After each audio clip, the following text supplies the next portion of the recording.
بسم اللہ الرحمن الرحیم۔ میں آپ کا میزبان سید مسعود گردیزی میڈیا کے پروگرام باخبر کشمیر سے حاضر ہوں، اور آج میرے مہمان ہیں ایک سیاسی گھرانے کے چشم و چراغ ہیں، اور ان کے والد محترم نہ صرف آزاد کشمیر کے سینئر وہ سیاستدان تھے، بلکہ آزاد کشمیر کے ماہر قانون دان بھی تھے۔ میری مراد سردار عدنان سیاب خالد صاحب سے ہے۔ یہ ممبر ہیں آزاد جموں و کشمیر کونسل کے۔ میں عدنان سیاب خالد صاحب آپ کو اپنے پروگرام میں خوش آمدید کہتا ہوں۔ بہت شکریہ شاہ صاحب، آپ نے مجھے آج موقع دیا۔ میں اس سے پہلے بھی کوشش تھی میری کہ میں عوام کے ساتھ کسی پلیٹ فارم سے رابطہ کر سکوں، لیکن بعد وہ مصروفیات کی وجہ سے نہیں آ سکا۔ آپ کا بہت بہت شکریہ کہ آپ نے تو میں آپ سے یہ جاننا چاہوں گا کہ آپ چونکہ جس گھرانے میں آپ نے آنکھ کھولی وہ ایک سیاسی گھرانہ تھا، اور ایک ایسی جماعت سے سردار سیاب خالد صاحب کا تعلق رہا کہ انہوں نے نامساعد حالات میں انہوں نے اپنی سیاست کا آغاز کیا، اور اسی گھرانے میں آپ نے آنکھ کھولی۔ تو آج کل یہ جو موجودہ صورتحال ہے سیاست کی آزاد کشمیر میں، اسے آپ کس طرح دیکھتے ہیں؟ شاہ صاحب، میرے والد صاحب نے آج سے تقریباً 60 سال پہلے سیاست کا آغاز کیا تھا 1960 میں۔ جی، وہ دور سادگی کا دور تھا۔ وہاں پہ اس ٹائم سیاسی کارکن تھا۔ سیاسی کارکن اپنے ذاتی مفاد کی جگہ عوامی مفاد کے بارے میں سوچتا تھا۔ میرے والد صاحب نے اور سردار خالد ابراہیم صاحب نے اس حلقے میں ایک دوسرے کے مد مقابل سیاست کی، لیکن آپ دیکھ لیں خالد ابراہیم صاحب اور میرے والد صاحب 2016 تک یاد رہے، کبھی کسی پروگرام میں کسی جگہ پہ وہ ایک دوسرے کے ذاتیات کے اوپر کبھی نہیں گئے۔ ہمیشہ انہوں نے نظریاتی سیاست کی، چاہے خالد ابراہیم صاحب ہوں، چاہے جہاں بھی وہ ملتے تھے آپس میں بہت اچھے طریقے سے ان کی دعا سام تھی۔ ہماری رشتہ داریاں ہیں بہت قریبی، لیکن آج جو ہے سیاست میں اگر آپ دیکھیں آج نفسا نفسی کا عالم ہے۔ جی بالکل۔ میں دوبارہ یہی کہوں گا کہ ہم ان کا کمپٹیشن نہیں کر سکتے، نہ ہم میں سے کوئی غازی ملت یا خالد ابراہیم یا سیاب خالد، روشن صاحب، حفیظ جاوید صاحب، صغیر چغتائی صاحب، ان کا مقابلہ ہم میں سے کوئی بھی نہیں کر سکتا۔ احمد میرا چھوٹا بھائی ہے، صغیر صاحب کا بیٹا ہے، وہ بھی کوشش کر رہا ہے، لیکن صغیر چغتائی صاحب کا جو مقام تھا احمد کو وہ حاصل کرنے میں ایک وقت لگے گا۔ اسی طرح اسد ابراہیم صاحب ہیں، وہ خالد صاحب کو ریپریزنٹ کر رہے ہیں، ان کو بھی خالد ابراہیم بننے میں ابھی بڑا وقت لگے گا۔ میں اپنی بات کروں گا کہ میں سیاب خالد کبھی نہیں بن سکتا۔ سیاب خالد بننے کے لیے مجھے 50 سے 60 سال لگیں گے، اور کوشش کروں گا کہ جو عوام کے مسائل ہیں وہ عوام بالا تک پہنچا سکوں، ان کا حل نکال سکوں، لیکن یہ کہنا ان کے ساتھ آپ ہمارا کمپیریزن کریں گے تو یہ ممکن بات نہیں ہے۔ آپ کو چونکہ کم عمری میں ممبر کشمیر کونسل کا عہدہ ملا، تو یہ عہدہ پا کر آپ کیا محسوس کرتے ہیں، اور عوامی خدمت کا آپ کے وہ ذہن میں کیسا جذبہ ہے؟ شاہ صاحب، آپ میری زندگی کے بارے میں جانتے ہیں، میں ایک آزاد پنچھی تھا، بیرون ملک مقیم تھا۔ سردار تنویر الیاس صاحب نے دست شفقت رکھا مجھ پہ اور یہ عہدہ دیا، اس کے بعد میرے اوپر ذمہ داریاں بہت ساری عائد ہو گئی ہیں۔ آپ یہ کہیں کہ میں ذمہ داریوں کے بوجھ تلے آ گیا ہوں، لیکن میری بدقسمتی یہ ہے کہ 13ویں ترمیم جب وہ پیش کی گئی، اس میں جو ہمارے کونسل تھی اس کو بے اختیار کر دیا گیا ہے۔ آپ سے یہ جاننا چاہوں گا کہ جو گزشتہ دنوں بھارت نے آزاد کشمیر کو ترنوالا سمجھتے ہوئے آزاد کشمیر پر حملہ بھی کیا، تو اس بارے میں آپ کیا کہنا چاہیں گے؟ شاہ صاحب، میرے والد صاحب کا یا میرا یا ہم یہاں پہ اس علاقے میں جو رہتے ہیں اس میں 95% لوگوں کا، بلکہ جو ہمارے اسلاف جنہوں نے تحریک آزادی کشمیر میں حصہ لیا تھا، ہم سب کے مولانا غلام احمد جنرالی کا یہاں پہ نام نہ لوں، جو 23 مارچ 1940 کو وہاں پہ گئے تھے، یہ زیادتی ہوگی۔ مجاہد اول سردار محمد عبدالقیوم خان، غازی ملت سردار محمد ابراہیم خان صاحب، ان سب کا مقصد ایک تھا کہ ہم پاکستان کا حصہ بنیں، پاکستان ہماری آخری منزل ہوگی۔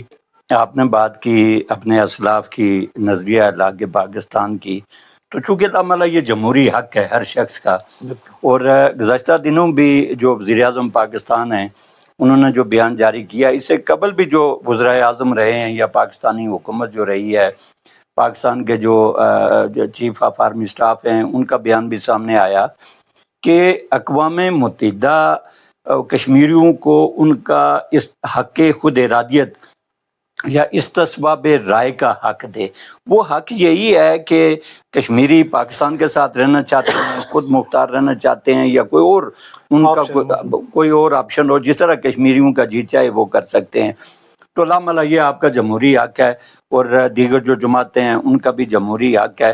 تو گزشتہ دنوں آپریشن بنیان المرصوص تھا، اس میں چونکہ بھارت نے بڑا ترن والا سمجھ کر آزاد کشمیر پر حملہ کیا، تو مسلح افواج پاکستان نے جو دندان شکن جواب دیا بھارت کو، تو اس بارے میں آپ کیا کہنا چاہیں گے؟ شاہ صاحب، میں جس جماعت کے ساتھ تعلق رہے، ہمیشہ ہمارا نظریہ، ہماری سوچ فکر افواج پاکستان کے بارے میں آپ جانتے ہیں۔ میں نے ہمیشہ یہی سیکھا ہے کہ میں افواج پاکستان کا بلا تنخواہ دار سپاہی ہوں، اور ہمیشہ ان کا جس محاذ پہ بھی انہیں میری ضرورت پڑے گی۔ بعض نادان دوست سمجھ رہے تھے کہ مسلح افواج پاکستان شاید کسی اور چیز میں لگ گئے، لیکن مسلح افواج پاکستان نے جو ابھی بنیان المرصوص میں جو کردار ادا کیا، جس طرح دشمن کو انہوں نے کچھ آج دنیا پاکستان کے گیت گا رہی ہے۔ میرا خیال ہے میرے وہ نادان دوست جو پاکستان افواج کے بارے میں ایسی باتیں کر رہے تھے، انہیں اب آنکھیں کھول لینی چاہیے کہ امریکہ جیسا سپر پاور جو آرمی چیف فیلڈ مارشل صاحب کو بلا کے انہیں مبارکباد دے رہے ہیں، دنیا کے کوئی کسی ملک کا وہ اٹھا لیں، میڈیا اٹھا لیں۔ مجھے ایز اے کشمیری ہونے کے ناطے مجھے فخر ہے کہ میرا دفاع مسلح افواج پاکستان کے ہاتھوں میں ہے۔ میری مائیں، میری بہنیں، میری بیٹیاں آج رات کو آرام سے اپنے بستروں پہ سو سکتی ہیں۔ ہمیں کوئی فکر نہیں ہوتی کہ ہمیں پتہ ہے کہ ہمیں ہمارے دشمن کو روکنے کے لیے مسلح افواج پاکستان کے جوان جاگ رہے ہیں۔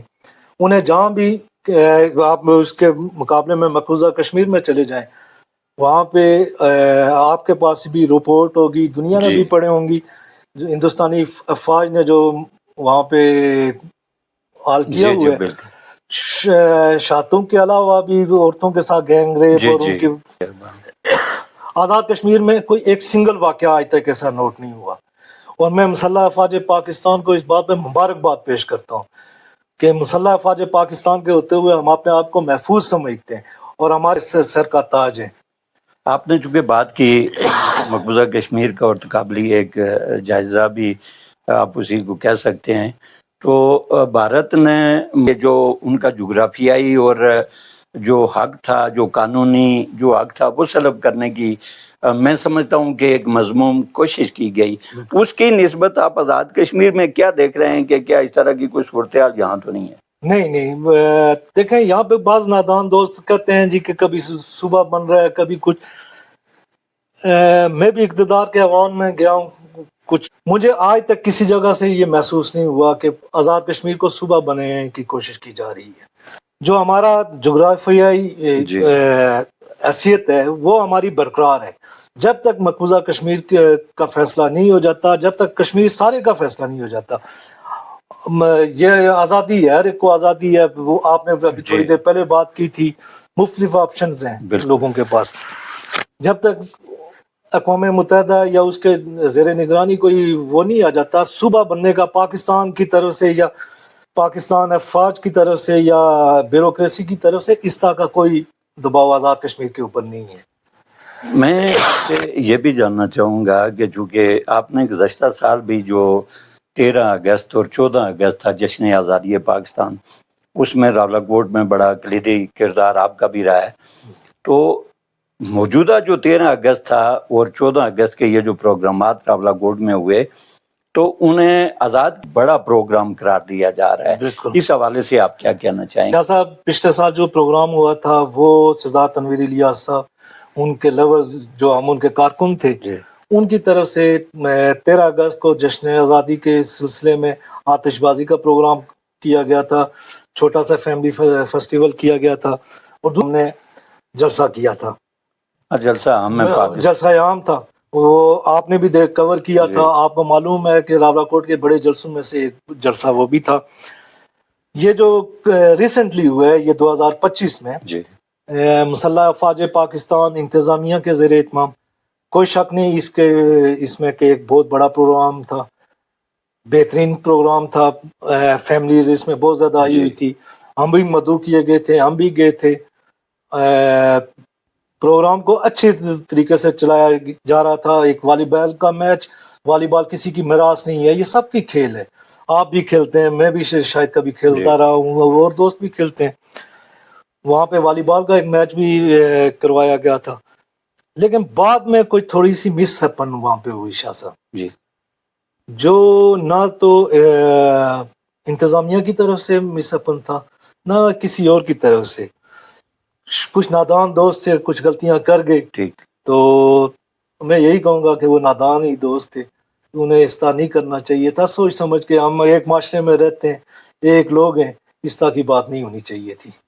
اچھا، چونکہ آپ نے بات چھیڑی تھی، آپ اس پروگرام میں موجود تھے، بالکل جی، تو جو آج کل معاملہ زیر بحث آ رہا ہے کہ صرف چند نعروں کی پاداش میں نوجوانوں کو گرفتار کیا گیا ہے یا کیا جا رہا ہے، کیا یہ درست ہے یا کچھ اس کے پس پردہ اور بھی مارکات تھیں؟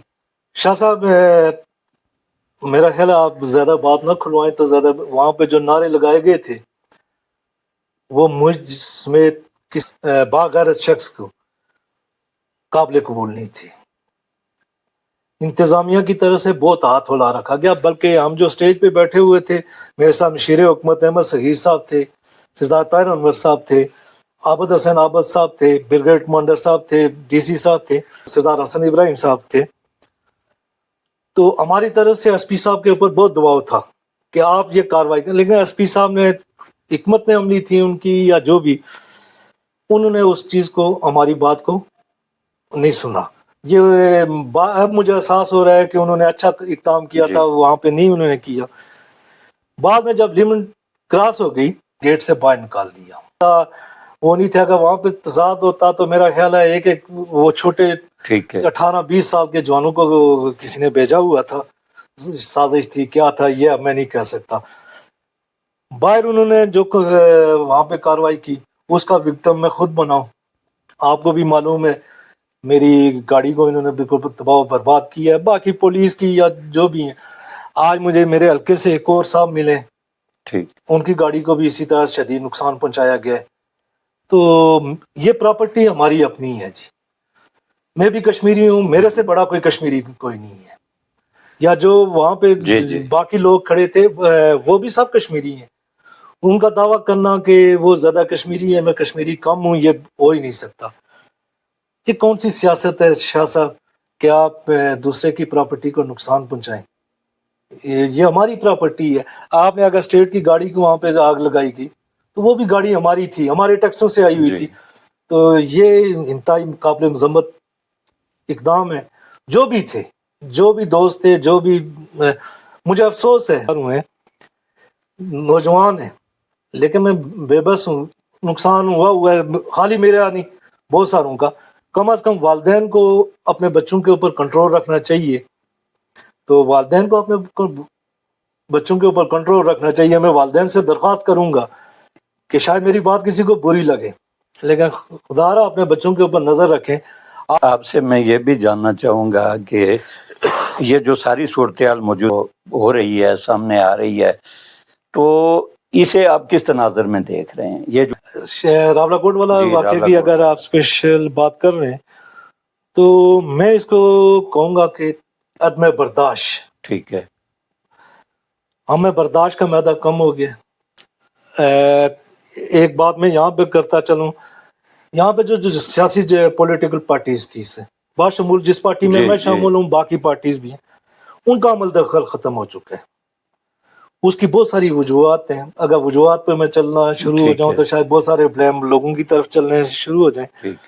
ہمارے پاس سیاسی قیادت اس ٹائم کوئی آزاد کشمیر میں موجود نہیں ہے، بڑی سیاسی قیادت جو ایک پلیٹ فارم پہ سب کو اکٹھا کر سکے، اس طرح تو سب اپنی اپنی سیاست کرتے ہیں۔ تو عدم برداشت سب سے بڑی ہے تمام سیاسی پارٹیز کو، اور ایون کہ اسکول کالجز میں جو اساتذہ ہیں ان کو بھی بچوں کو برداشت کرنے کا